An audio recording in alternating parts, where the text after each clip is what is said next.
Logical response.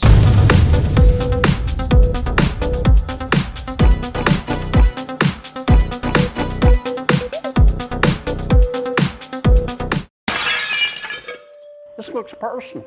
I'm deeply concerned. I cannot imagine. Justice in America is not equal. This looks political. Weaponizing the FBI against political opponents. Weaponization of the federal government. It has been weaponized. What was on the warrant? What were you really doing? What were you looking for? Wait a minute. What are y'all doing? Directing the FBI to target parents. The FBI has lost their way. The FBI and the Department of Justice have become thoroughly politicized. It doesn't look good. It's BS. And all the time that I've been making these YouTube videos and kind of researching, watching all the politicians in the congressional hearings and the Senate hearings, I've come to realize a couple of things about the people that make up Congress and the Senate. At least 30% of its members were bullied when they were in school. 60% of its members were bullies who were smart enough to figure out how they can bully people and get away with it. And the other 20%... hey man. Do what? That was like 120%. No, 30, 60, and 20 is 110%. Do the math. You know what? Math. Well, I mean, the math is there, dude. Okay, sorry for that interruption. That guy's kind of rude. That's my conscience, by the way. That's probably kind of why it looks like an inverted image of me, because it kind of is. I think this is a problem that began during the Obama administration. I think it metastasized with career officials during the Trump administration, and I think it continues and is even worse today under the Biden administration. Well, if it's not obvious by now, I guess you've probably figured out that this video has a little bit of something to do with the FBI, the Department of Justice, pretty much the police arm of the United States government, who have been doing enough to get a well-deserved logic slap. Last year we had... Well, yesterday, the Department of Justice has directed the FBI to use its full authority to investigate any threats targeting school board officials. The National School Board Association asked the Biden administration for help against parents who are critical of people who work for the school board. And then back in 2016, we had... From the time they opened up Crossfire Hurricane till this debacle was over, they never made any effort to brief Donald Trump about suspected problems within his campaign. And just a couple of weeks ago... There's breaking news out of Palm Beach, Florida. Former President Trump says his Mar-a-Lago home there is being raided by the FBI right now. Yesterday, Project Veritas had obtained a copy of an FBI training material, which listed various symbols and themes which, in the FBI's estimation, were indicative of, That was cool. of, quote, militia violent extremism. Now, these symbols weren't things like the Ku Klux Klan or the Nazi Party, which naturally would be symbols of that, but instead they included, rather astonishingly, patriotic symbols of our nation and our history. Included on this list is the Betsy Ross flag. Now, that's fairly remarkable. We have President Barack Obama, who was sworn in directly underneath two Betsy Ross flags. We also have President Biden, who was sworn in under Betsy Ross flags. Also on this list is the Gadsden flag.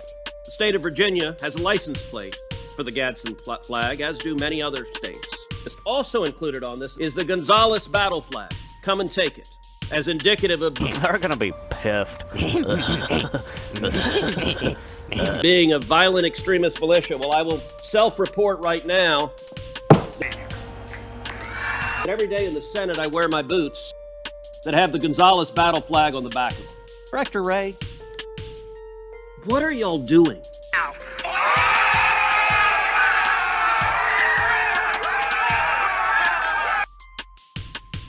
This makes no sense. Do you agree with this FBI guidance? At first, when you hear his answer that's coming up, it might sound totally normal, but when you think about it a little bit deeper than what it is, you realize that with the statement, the question, then the answer, they don't match up. There's something missing. Either he's not telling the truth, or the evidence that was shown isn't real. But well, Senator, I'm not familiar with the particular document you have behind you, and I'm not in the practice of trying to comment on documents that I haven't recognized. how convenient. But I will tell you that when we put out intelligence products, including ones that reference symbols, which we do across a wide variety of contexts, we usually take great pains to put caveats and warnings in the document to make clear that a symbol alone is not considered evidence of violent extremism. Well, but Director Ray, you don't include things like Antifa, you don't include things like Black Lives Matter. Instead, you identify patriotic Americans as suspects. And I would note there's a pattern of this. As you're aware, the National Association of School Boards asked the Attorney General to investigate parents as domestic terrorists under the Patriot Act. Now, it did so because it was upset about moms and dads coming to school boards and disagreeing with the policies of those schools. 5 days after that letter, the Attorney General sent a memo to you directing the FBI to target parents for investigation. Since that time, the National Association of School Boards has apologized for the letter because it was so indefensible, but that hasn't stopped the FBI. In fact, you've created a specific threat tag directed at parents. So let me ask you, how many moms and dads who have spoken up at school boards has the FBI interviewed or investigated since the memo from the Attorney General? Well, first off, I'll say I'm not aware of any. But second, let me address the issue. You're not aware of any? Like, Just, the House of if you'd Representatives let me- has if you- written you and asked you you would about let me, if you would let me. So please finish, answer. Let me say to you and to this committee the same thing I said to every FBI field office after I read the memo, which was that the FBI is not going to be in the business of investigating speech or policing speech at school board meetings or anywhere else, and that we're not about to start now, that threats of violence, that's a different matter altogether, and there we will work with our state and local partners as we always have. So, Now, Director Ray, our time is. Do you know how many parents you have interviewed or investigated since that memo? I am aware that we have had a small number of assessments, which is less than an investigation, and a few full investigations. Hold on. How many? Hold on. Let me finish. I'm asking a question. Our time is limited. I don't know the number that did not necessarily. But let me finish. That are not necessarily of parents. We have individuals who have made threats against a variety of people. Sometimes school board officials, sometimes other people as well. Director Ray, I will point out the House of Representatives has sent you oversight letters detailing dozens of investigations under a threat tag directed at parents, moms and dads who G-men have come in because they spoke out against mask mandates or vaccine mandates or critical race theory, and suddenly the G-men show up. And this was after the Attorney General claimed it wasn't happening. And so the pattern, sadly, we've seen, you say you don't know how many there are. The follow-up will be, I'll send you a letter, and you'll send back a letter that says I refuse to answer it. Let me give another example. Something I've noticed with these upper-level government agency heads, man, they have an uncanny ability to just blah, blah, blah, blah, blah, and not say a damn thing. They can just freaking keep going on forever and ever and ever, it seems like, and they don't ever really say anything. They're just running off at the mouth, coming up with stuff, not answering the question, beating around the bush. Sorry. Recently, there was the case against individuals charged with kidnapping and murdering Governor Gretchen Whitmer in Michigan. That case ended up an absolute debacle where the 4 people who went to trial, 2 of them were acquitted, 2 received mistrials. None of them were convicted on even a single charge, and the basis of the defense was entrapment, that the FBI, that paid enforcements for the FBI, had suggested and had incited the conduct. Let me ask you, how many FBI agents were disciplined or reprimanded after that disastrous case and the misconduct that led to every defendant being acquitted or having a mistrial on every charge? Senator, I can't comment on a personnel matter. I can tell you. Bam, right there. What does he mean he can't comment on any personal matter? That's not a personal matter. That's a Federal Bureau of Investigations matter. He's the head of it, so he should know what's going on with that. He should be able to easily answer that question. You that case, as I understand it, is now pending a retrial, as I understand it. Well, you see this guy here, he's so good at not answering questions. Senator Cruz didn't notice it, and I guess nobody else in that room noticed that they were talking about two different things. Senator Cruz was asking specifically about the FBI agents that were involved with that case, and Director Wray was talking about the civilians that were involved in that case, talking about pending retrial. What the hell?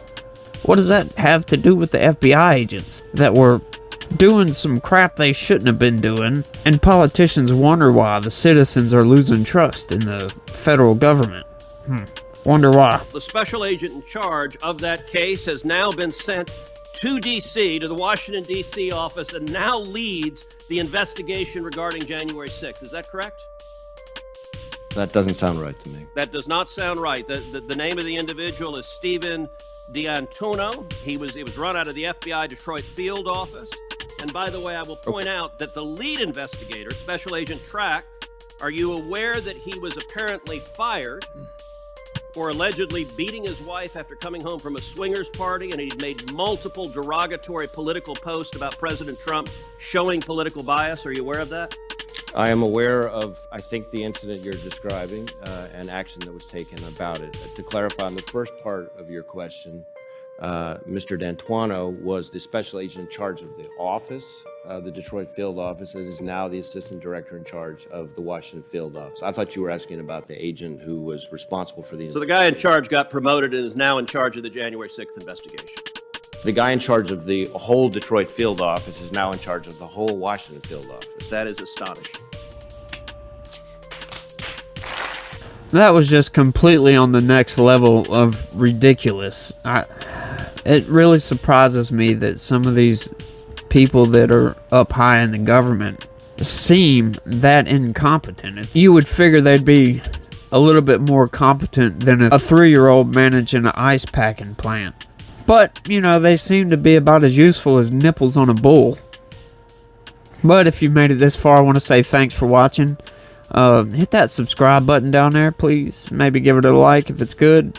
Might not be very good, but at least it's a video. It's something to watch. Thanks for watching. Peace. Stay positive.